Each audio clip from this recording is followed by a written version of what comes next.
In part 1 of this video, we had some difficulty with our shallow water power diving. And in part 2, even more things are going wrong whilst we're rod fishing. Yeah, more things going wrong.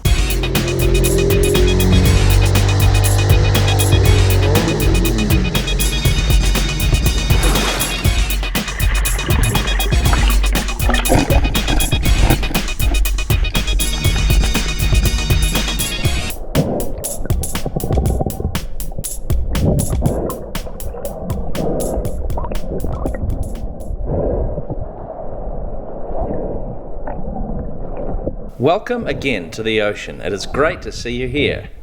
And picking up right from where we were in the last video, we've got a school of yellow-eyed mullet around. So we're in the process of getting out, and Ying has climbed up onto the rocks.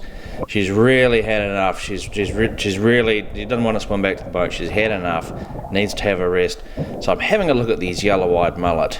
And it's difficult to pick out a single fish when you have a school of little fish like this, so I'm just waiting, and I decided to have a wee shot at one of these yellow-eyed mullet just to pass the time whilst we're waiting for Chris, and he is going to be back sometime quite soon.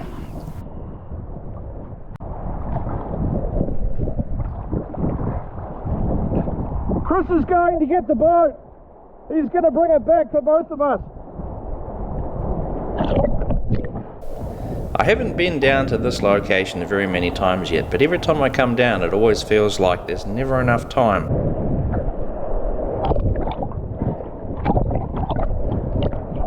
There's just never enough time to actually have a look and see what's here and have a good solid look at everything. So it just means that there has to be repeat visits. I've got to keep coming back. Look at the sea. Peace. Suddenly it's calmed down. It is rougher over there where we were. I was struggling. I didn't even look.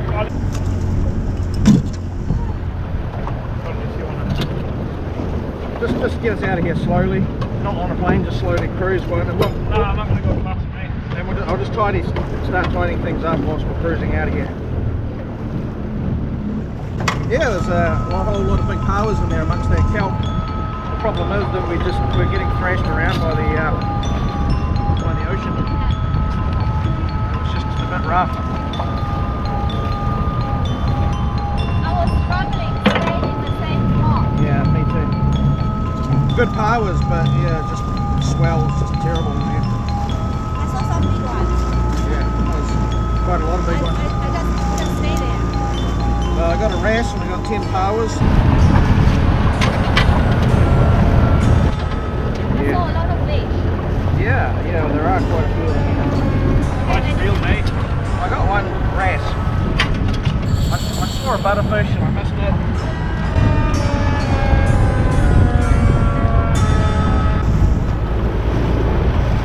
So do you want to go to that salmon farm? Yeah, back to the salmon farm and we'll dig for Tangaroa. But I can stay in the boat and watch the sun. When I'm down here? I didn't look, I was just trying to get fish. Okay.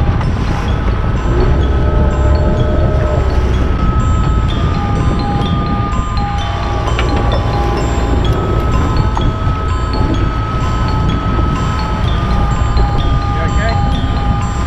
You alright? A little bit stumpy. I just tried to surf for a bit here. Yeah. Might be because I took some salt water. Well, we've got water here.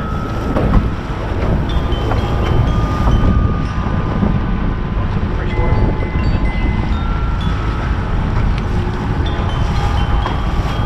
Yeah, check out my mug here, it's pretty good. Yeah. I'll put them in the blue bag in a minute. I think my blue cod's in size.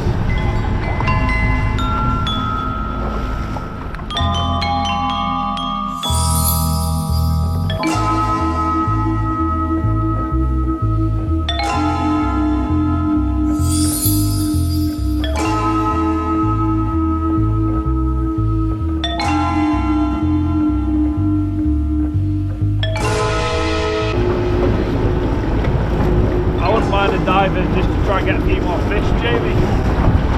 Yeah, no problem. I don't think the fizz will be any good in the harbour though. Yeah, that's right.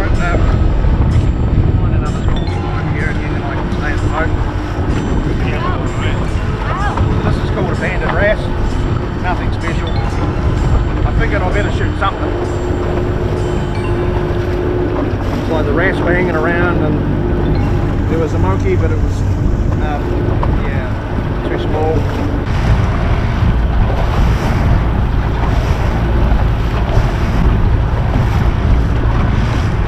Right, you choose the spot you want. Another half an hour. Chris is an arborist and he's a lot more physically fit than I am, so you often have these situations where he's keen to get into the water again and go for another dive, and I'm like, ugh, I've had enough. I've had enough. I'm not getting in the water again. And Chris is like super keen, so off he goes again, and he's going to do another half an hour of spearfishing and try to shoot a couple more fish. Yeah, I could have done that as well, and I kind of regret not doing it actually, because it was pretty nice clear blue water there, but it gave me a wee chance to have a talk with Ying, see how she's doing, make sure she's alright, and take some pictures of this bag of powers that we've got here.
The old slow pitch jigging again.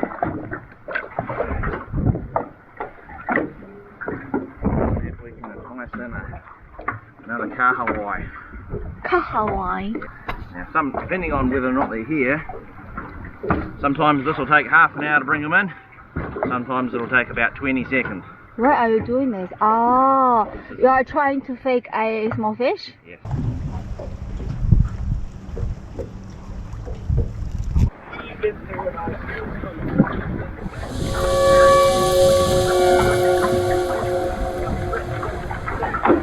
Now, come on back.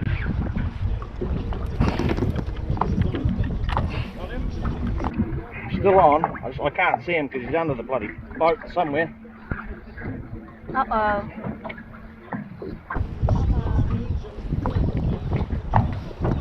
I don't know where he's gone. Probably under the boat.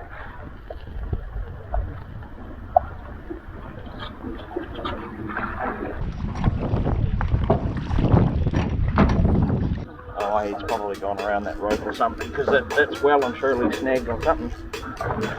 I have to dive down and get him, mate. Still solid.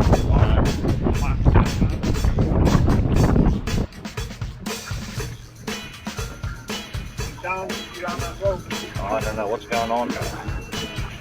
Alright. Operation Lure Rescue.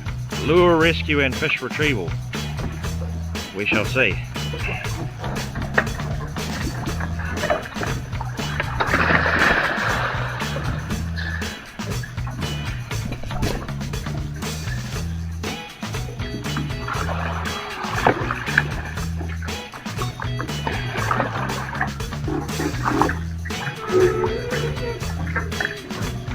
Yeah, I should be able to get it. No fish, it's just a lure. See the salmon swimming round when you're down there, so like going around the edge of the net. Oh neat, on the outside. Oh, they're pretty big.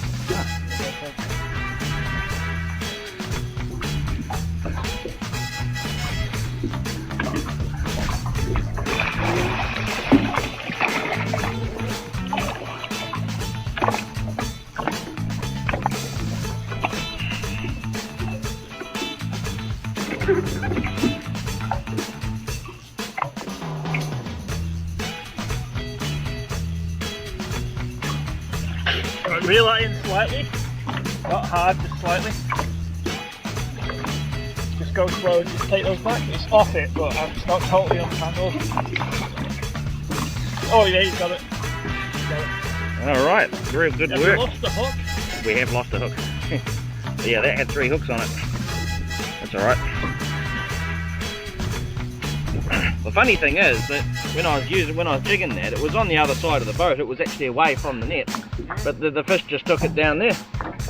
So now that we've retrieved our $16 edge fishing lure, we're ready to catch some more fish. So put the jig in the water, start a little bit of jigging, and whoa! Here comes a kahawai. They are a fighting fish, and in you come into the boat. Kahawai number 1 in the boat. No escape for you, I'm afraid.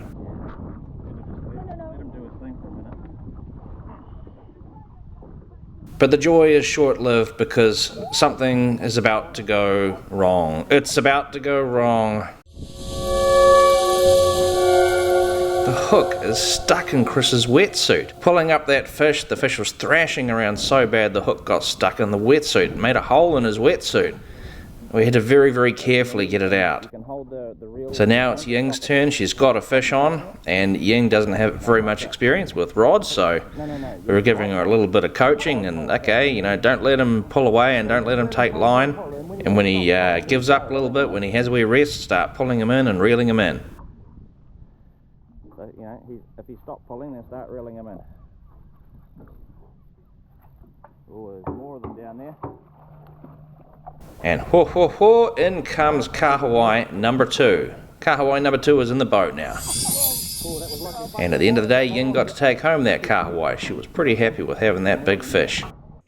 And look, we're about to see something else go wrong here. I'm hanging the mussel bag over the side of the boat, and that was alright. The mussel bag was fine.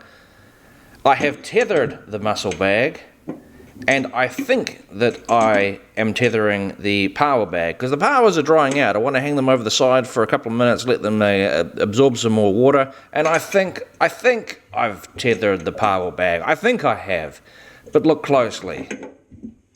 Look very closely. I'm going to show you some replays here of what's happening. You're going to see about 3 replays here.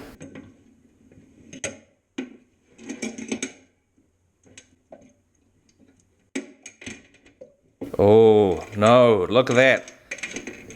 I didn't have it clipped on properly, and the clip just fell off, and I didn't see it.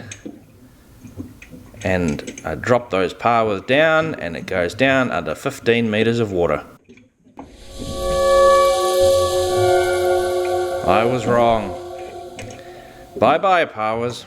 We tried in vain to retrieve those powers. We tried with the fishing rod to try to hook them up and pull them back up, and Chris made a very valiant effort to try to swim down, but we're talking about 15 meters of dirty water. The water is absolutely filthy. So it's not worth dying over, alright? So there we go.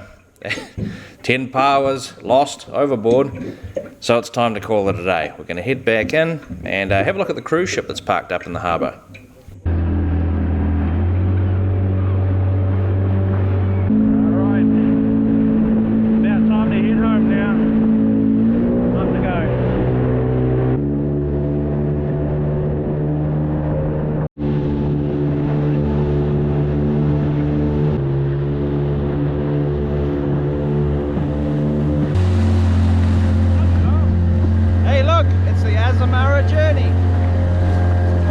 Journey is here.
trip, huh?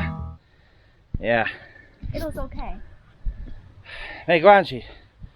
It was a bit tiring, but we were really pushed around by those swells a lot, you know, really rough. Just, but we got some fish and Chris shot some fish, so it's not too bad. Alright, I'll head back to Christchurch now, eh?